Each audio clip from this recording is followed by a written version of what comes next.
এইরকম প্রেসার কুকারে ফোন চুবিয়ে বিক্রি করার সামর্থ্য শুধুমাত্র Xiaomi রাখে, আর এটা শুধুমাত্র করা হয় বিজ্ঞাপনের জন্যই ভাই। তাছাড়া মারামারি কাটাকাটি এগুলো তো রয়েছেই। সবকিছুকে এক সাইডে ফেলে এইবারের Redmi Note 17 স্মার্টফোনটা কেমন হবে সেটাই জানার পালা, বিকজ গতবারের Redmi Note 15 5G ফোনটা বর্তমানে ধুমায়া মার্কেট কাঁপাইতেছে 20 থেকে 25,000 টাকায় বাংলাদেশে, আর ইন্ডিয়াতেও এটা ভালো একটা সেল হচ্ছে। তো তারই সাকসেসর Redmi Note 17 5G নিয়ে আজকের ভিডিও, যেখানে কিনা সর্বোচ্চ 24GB ভার্চুয়াল র্যাম ইউজ করার সুবিধা থাকবে, 256GB স্টোরেজ এবং 7 ইঞ্চি সাইজের হিউজ আকৃতির AMOLED ডিসপ্লে ইউজ করেছে রেডমি। তার পাশাপাশি এটার মধ্যে আর কি ফাটাফাটি ফিচার রয়েছে এবং প্রবলেম রয়েছে সবকিছু সম্পর্কে জানতে লাইক সাবস্ক্রাইব করে দেখতেই থাকুন।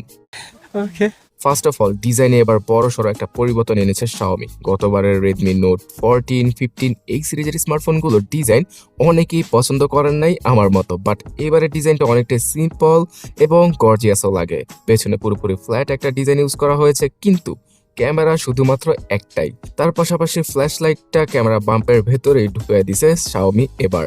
তো পেছনের রিয়ার ক্যামেরা একটা, সামনে ও ফ্রন্টে সুন্দর 16 মেগাপিক্সেলের সেলফি ইউজ করা হয়েছে।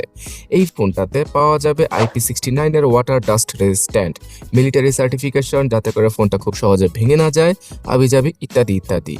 তো এগুলো তো মার্কেটিং এর জন্য ইউজ করে থাকে Xiaomi। তবে এখন কোশ্চেন হচ্ছে গিয়ে Redmi Note 16 সিরিজটা কোথায় গেল? iPhone 17 সিরিজের সাথে তাল মিলিয়েই Redmi এবার 16 কে স্কিপ করে 17 সিরিজ নিয়ে এসেছে, মানে Note 17 সিরিজ নিয়ে এসেছে। ঠিক আছে, তো নাম দিয়ে আর কি করবেন, কাজের কাজ হচ্ছে গিয়ে ফোনটার ডিসপ্লে কেমন। 6 পয়েন্ট না ভাই, এবার আর 6 পয়েন্টে যায় নাই, ডাইরেক্ট 7.0 ইঞ্চির ডিসপ্লে ইউজ করেছে Xiaomi।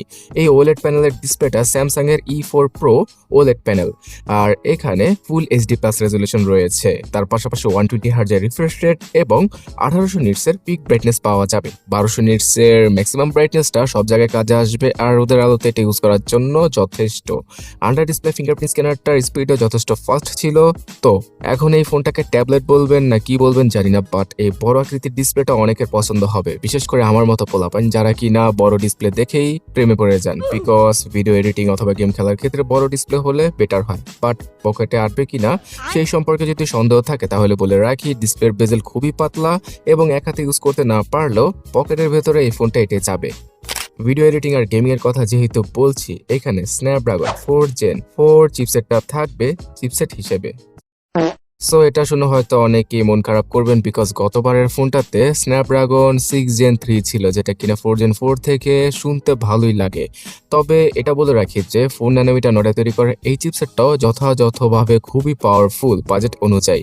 ইনফ্যাক্ট বর্তমানে ফোনের দাম যেভাবে বাড়তেছে, Xiaomi চেষ্টা করছে কি একটু লো ক্যাটাগরির প্রসেসর দিয়ে প্রাইসটা স্টেবল রাখার। সো এই কারণে ফোনটার প্রাইস অনেকটা কমে গিয়েছে, এবং Xiaomi Redmi Note 17 স্মার্টফোনটা কেমন প্রাইসে পাওয়া যাবে একটু পরে জানাচ্ছি। তার আগে বলে রাখি 4 Gen 4 প্রসেসরটা Snapdragon 6 Gen 3 থেকে একটু ডাউনগ্রেডেড, বাট চলার মতো আর কি। এখানে হেভিলি আপনারা ধুমায় গেম খেলতে পারবেন না, কিন্তু ফ্রি ফায়ার গেমটা আবার খেলা যাবে, টুকটাক গেমিং করা যাবে। ভিডিও এডিটিং এর ক্ষেত্রে লাইট ওয়েট ভিডিও যেমন ফুল HD অথবা HD রেজলিউশনের ভিডিওগুলো হালকা রেন্ডারিং এর জন্য পারফেক্ট হবে। বেশি এডিট করতে গেলে ফোনটা লোড নিতে পারবে না। সো Xiaomi একদম নর্মাল ইউজারদের জন্য Redmi Note 17 কে নিয়ে এসেছে। প্রো এবং প্রো প্লাস ডিভাইসটা আরো একটু পাওয়ারফুল। সো সেই ডিভাইসগুলো সম্পর্কে আগামী ভিডিওতে জানাবো, তার জন্য সাবস্ক্রাইব করে রাখেন ভাই।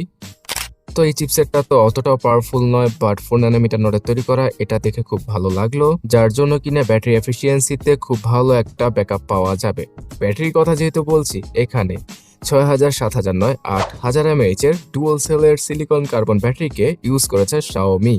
মজা আয়া। সো এই কারণে একদিন, 2 দিন, ইনফ্যাক্ট 3 দিন পর্যন্ত ব্যাটারি ব্যাকআপ পাওয়া পসিবল হবে।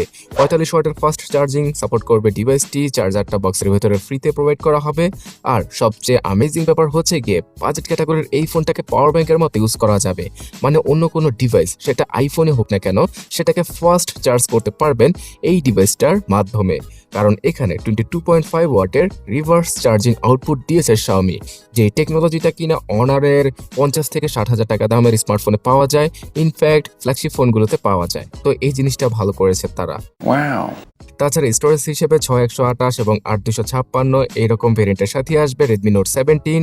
UFS 2.2 ক্যাটাগরির ইন্টারনাল মেমোরি পাওয়া যাবে, আর এটার 8GB র্যামের ভেরিয়েন্টের সাথে আরো 16GB র্যামকে যুক্ত করে মনে 24GB র্যাম ইউজ করা পসিবল হবে, যেটা কিনা সেই মার্কেট মার্কেটিং এবং বিজ্ঞাপনের জন্যই করা হয়েছে।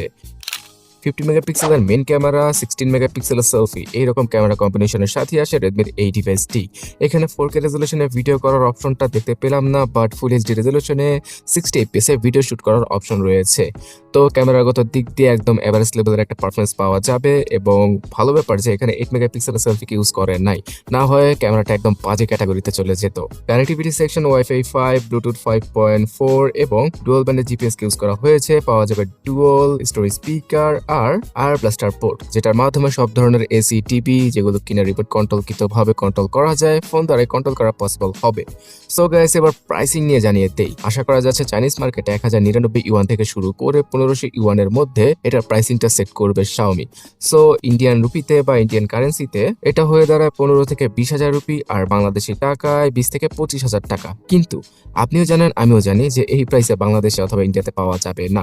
সত্য কথা বলেছেন। বাংলাদেশে চাইনিজ ভেরিয়েন্টের স্মার্টফোনটা আনঅফিশিয়াল মার্কেটে ইন্ডিয়ার তুলনায় কম প্রাইসে পাওয়া যাবে, মানে 22 থেকে 28,000 টাকায় এটার বিভিন্ন ভেরিয়েন্টকে আমরা আনঅফিশিয়াল ভাবে পেয়ে যেতে পারি, তবে কিছুদিন পরে।